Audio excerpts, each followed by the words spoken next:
Welcome back here to the Mountain Morning Show. Right now, I am joined by Cheryl Fox. She's the Executive Director of the Summit Land Conservancy here in Park City. Cheryl, how are you doing this morning? Good. Thank you, Diego. Excellent. Thank you for coming on the show. We really appreciate it. So for those who are not familiar with Summit Land Conservancy, obviously Land Conservancy, open land, open use here in Park City is a major issue. It always has been. It will be well into the future as well. Let's talk about what Summit Land Conservancy does as an organization. The Summit Land Conservancy is a Park City-based nonprofit organization, and our mission is to raise money here to save land here. So we work with farmers and ranchers and municipalities to save the open spaces here in the Park City and Summit County area that are most important to the community. And why is it so important to have an organization like the Summit Land Conservancy here to advocate and lobby for open land use and for fair land use for all of Park City's residents? I think you hit the nail on the head. We really do. We advocate. There was somebody to keep the ball rolling, and one of the main things that the Summit Land Conservancy does is we raise money from outside of Summit County to save land in Summit County. So we get huge federal grants for millions of dollars because land here is very expensive. We're able to access some state funding to bring in to save the open spaces here that this community really cherishes. And you know, we can't do that if we don't have support from our members, so our members support that, but we're able to leverage those membership donations and contributions over and over again. That's fantastic. And for some people hearing this, if they're not from Park City or if they're not from Utah in general, they may hear you get money from outside of Summit County to protect Summit County, but if you were to live here, if you're from here, you understand that Summit County is a hotbed for outdoor activity. And so regardless of whether you live in Park City, I guarantee even if you live in the valley, chances are you're coming up here multiple times a year to use some sort of open land that we have here for whatever recreation it may be. And one of the things that I think is important, if people aren't from the Park City area, if they're from other states, they may well be familiar with what is called a land trust. Absolutely. That's the type of organization that we are. And land trusts across the country work with farmers and ranchers to try to save farmland, ranch land, because we recognize that that's beautiful, and that's one of the best ways of saving open space is to save the farms and ranches that are there already and work with those landowners to do that. The other thing that a lot of people may not realize about Park City is that most of the land around our ski resorts and that we recreate on is actually private land. So somebody owns it, somebody's paying taxes on it, and somebody has the right to develop it. So I like what we do because I call it free market environmentalism. We're actually paying people not to develop their land. And to me that seems more equitable than, say, you know, demanding that, well, we really like your farm as a farm, so we're not going to let you develop it. Yeah, it's just beautiful as it is. Right? That's You're right. incentivizing them and giving them a purpose to not subsidize that farm to something else and develop it out, as you said, because the argument on the other side of the aisle is that's open land that we could be using, we're losing economic value out of that land because it could be developed for whatever reason. That's right. But I think an important thing that we have to remember there is when we lose these open lands, when we lose these traditional historic places, these farms, we lose a lot of the culture that makes Park City what it is today, right? You're exactly right. You know, farming and ranching is a heritage occupation at this point. We work with a lot of farmers and ranchers who are second, third, fourth generation on the property, and they have a deep commitment and love for that land. And the thing is that we as a community, and communities again across the nation, love farms and ranches. We really like living in a rural environment because it's beautiful and it's safe. Absolutely. And but you know, I mean, it's very hard work to be a farmer or a rancher. It's early mornings and it's late nights, and cows don't take days off. 365 days a year, yeah. Yeah, the other thing that I think sometimes people think is, well, you know, there's more tax revenue if it gets developed and we put big homes on it. But again, across the nation, it's been proven over and over again that development doesn't pay for itself. You don't have to send cows to school. You don't have to have internet service for cows.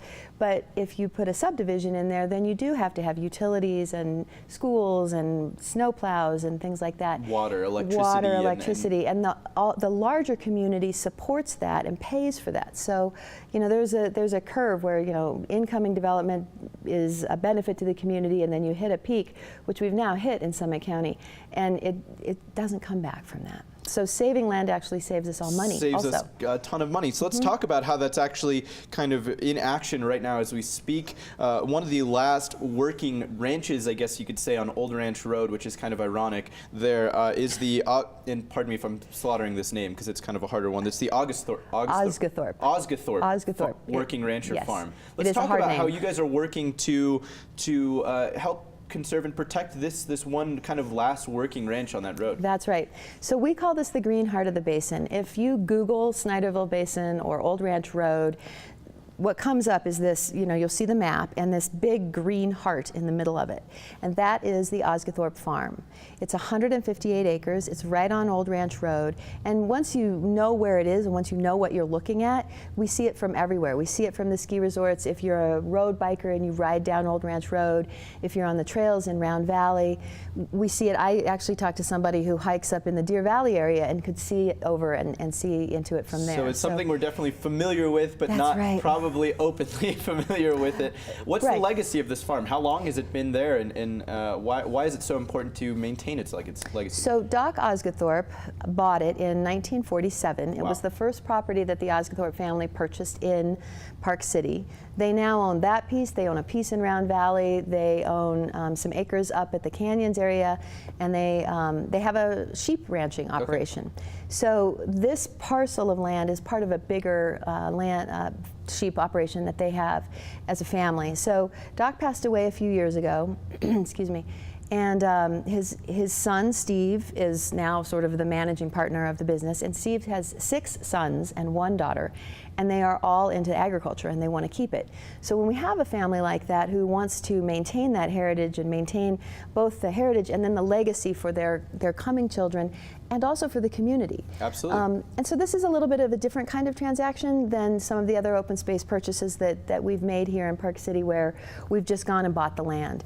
In those situations, we're either buying the land from a developer who has no interest in a legacy on that property other than to build something. They have future vision. They're not thinking, they're not looking back. Their legacy is different. Or it was rangeland, right? So it's where you would graze animals. So it's steeper and it's not as valuable as farmland. This, Steve Osguthorpe says, is probably one of the most productive 158 acres in Summit County. Wow. So, and that speaks to the way we've had to structure this transaction. It's 158 acres on Old Ranch Road. It's flat. The reason that we lose farmland is because it is the best land. It's flat, it's easy to get to. It's easy to develop. It's easy to develop. It's got the lowest cost to develop it. Exactly. So we knew this would be a very expensive project, and we didn't think that there was enough local dollars to do this transaction. So once the family came to us and said, hey, we would like to sell a conservation easement, so we're going to sell you all the development rights from the property. We knew it would be a lot of money. We went to the federal government, and we do this. The Summit Land Conservancy works with farmers and ranchers in eastern Summit County too, and we use a farm bill program that has money actually to purchase conservation easements on farm and ranch land. And the money gets allocated to all 50 states. And a few years ago, I realized that the money that was getting allocated to Utah was being sent back to Washington because nobody in Utah was using it. And I thought, I pay federal taxes.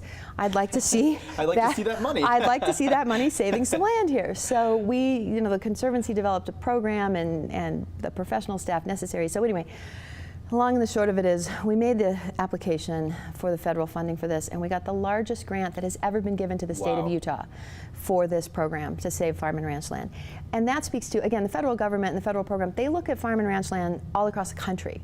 And they chose to put $8.8 million into this. So they see the value in that 150 acres here in Summit County. They see the production level. They see the importance of not stripping away the value from that land and turning it into the next subdivision here. And they see how important it is to the larger piece. So the Osguthorpe family, again, they own this piece on Old Ranch Road. There's a piece in Round Valley, if people cross-country ski, called the Land of Oz. That's also owned by the Osguthorpes. So this is a major factor in their sheep operation, really. So this is a huge thing that could affect the local economy here. This is big. So this is kind of just an example, a working example of some of the things that your organization does. And really, what you're doing is you're fighting to protect and kind of get land before it's used up in other ways, right? So we can still use it in the ways that we enjoy to use it.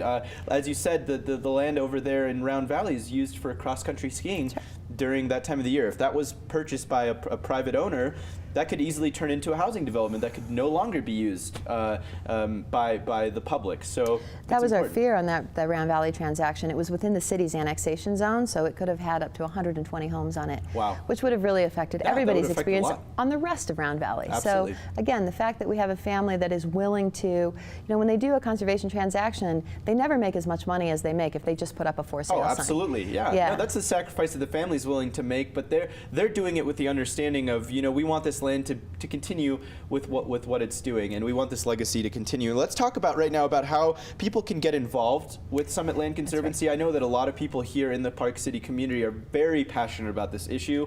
We even have some very young people in the community that are very passionate about this issue. Let's talk about that as well. Well, that's one of the things that we get.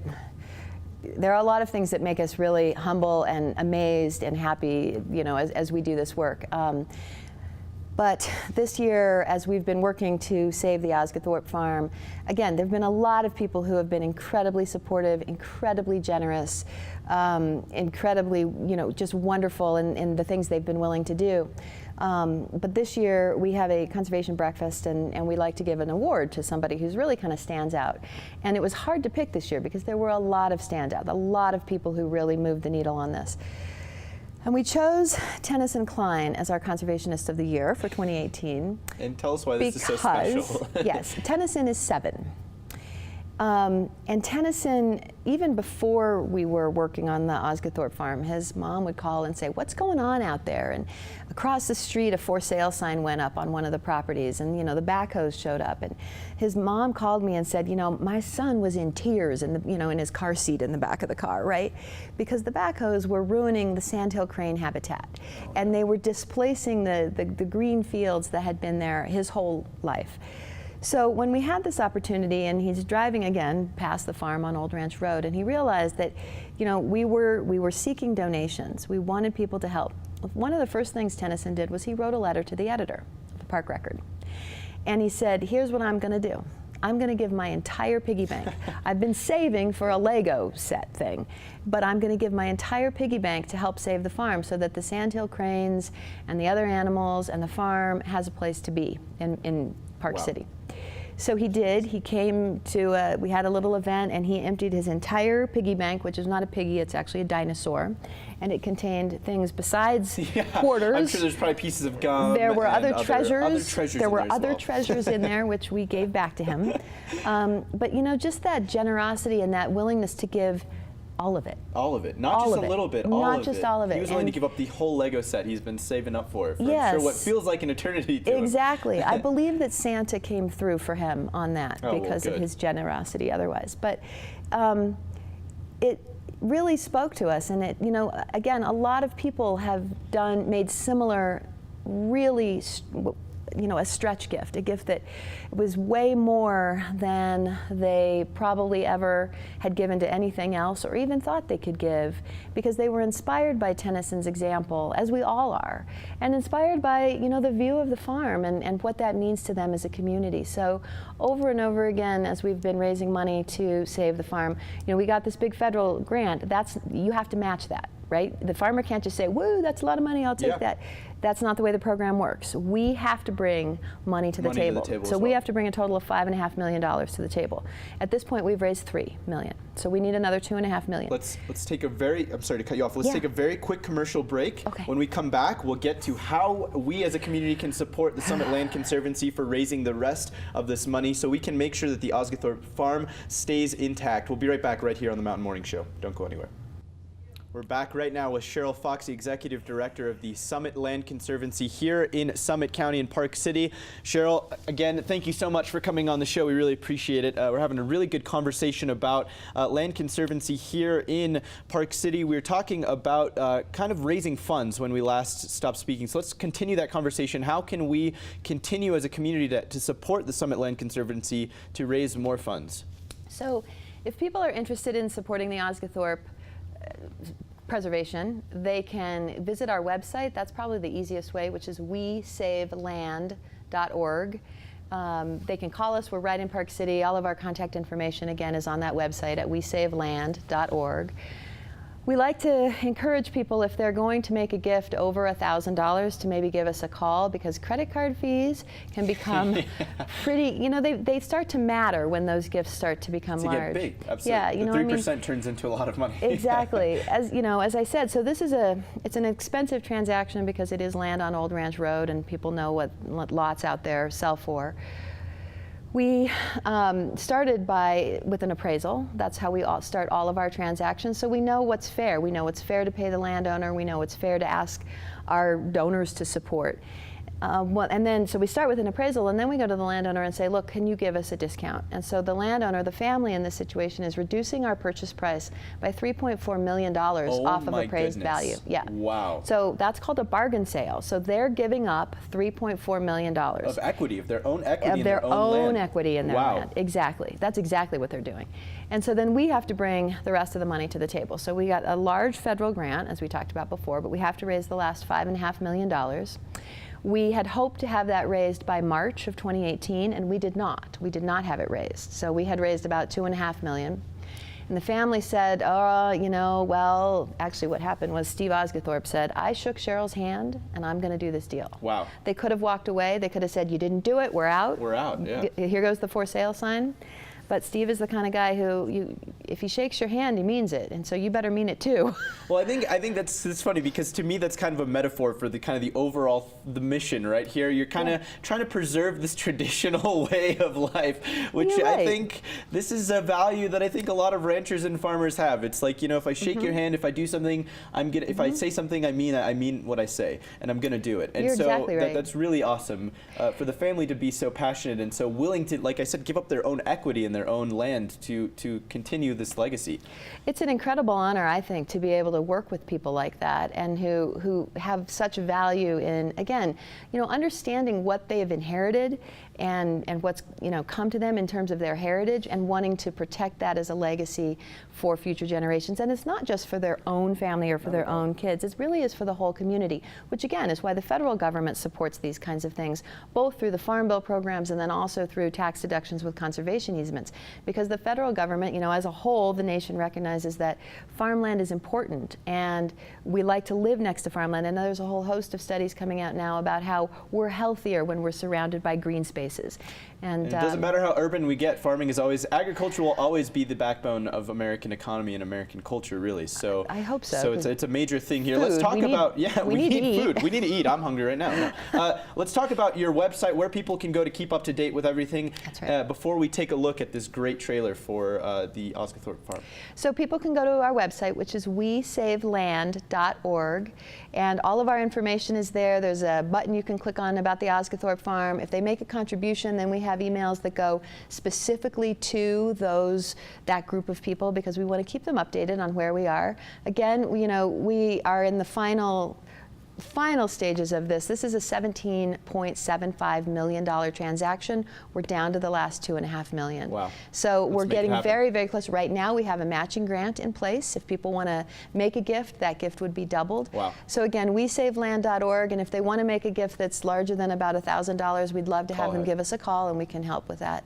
Yeah. Excellent. Well, Cheryl, good luck with everything. Thanks, Diego. I hope the best of luck to you in this last little fundraising effort that you guys have.